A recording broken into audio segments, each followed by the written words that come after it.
Well, I heard you didn't like me, man. I was stunned. Oh, no. I was stunned.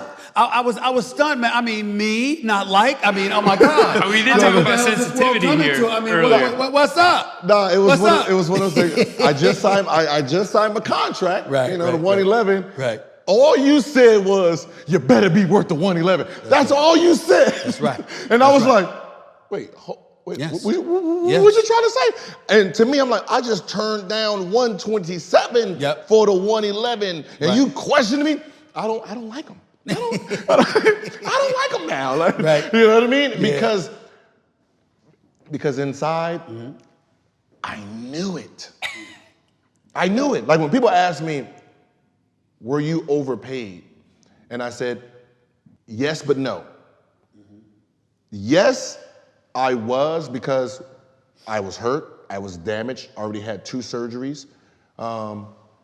When we did our negotiation, me and Ernie,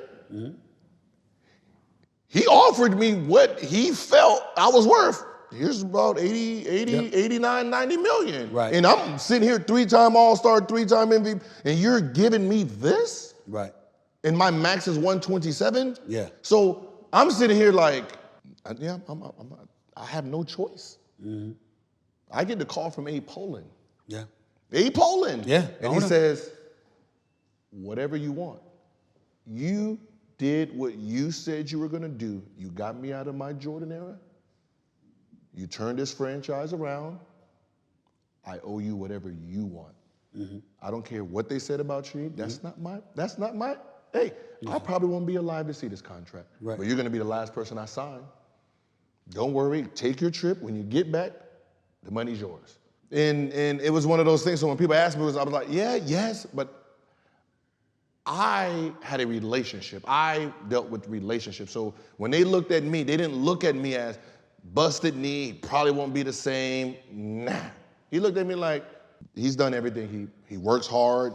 You know, he does this. He looks out for the older people in the arena. If they need new chairs, he comes to me, lets me know first. He does everything he needs to do. That's like my son. Gotcha. You know, so I was like, my contract was more off my relationship with Abe versus, you know, my injury, because my injury, I'm second guessing it too. Let me say this. I heard that. I didn't know that. I didn't give a damn about that then. I don't give a damn about it now.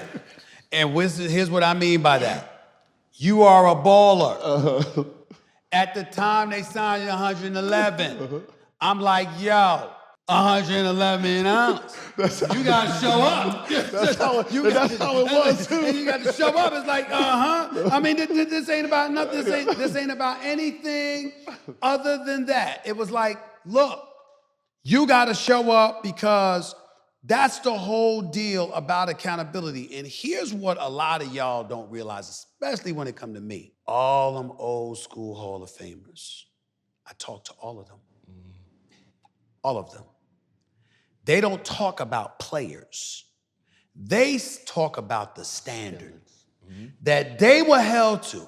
And what they say is, don't you dare let them off the hook. You ain't let us off the hook.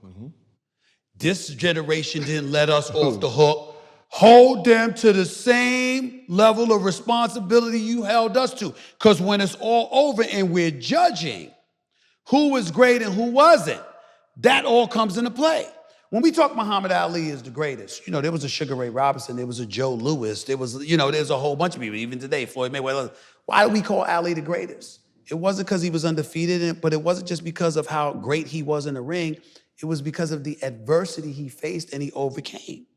And so what the players from previous generations religiously point out, what we had to go through to get the recognition. We weren't getting endorsement deals when we were in 5th place.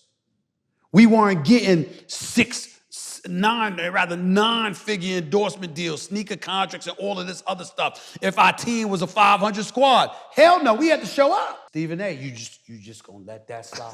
you just gonna let this? You know, LeBron, he lost 6 rings. He lost 6 chips. You just gonna act like he's just the greatest? Really? You have people like, come on, Stephen A, and I'm like this, damn. And so he's watching. The players are watching. The old school cats are watching. Everybody's watching. And I'm like this. I got nowhere to go. Only thing I could do is be me, because I can live with me. I can't do what somebody else is saying. I got to do what I feel. And that's how it goes.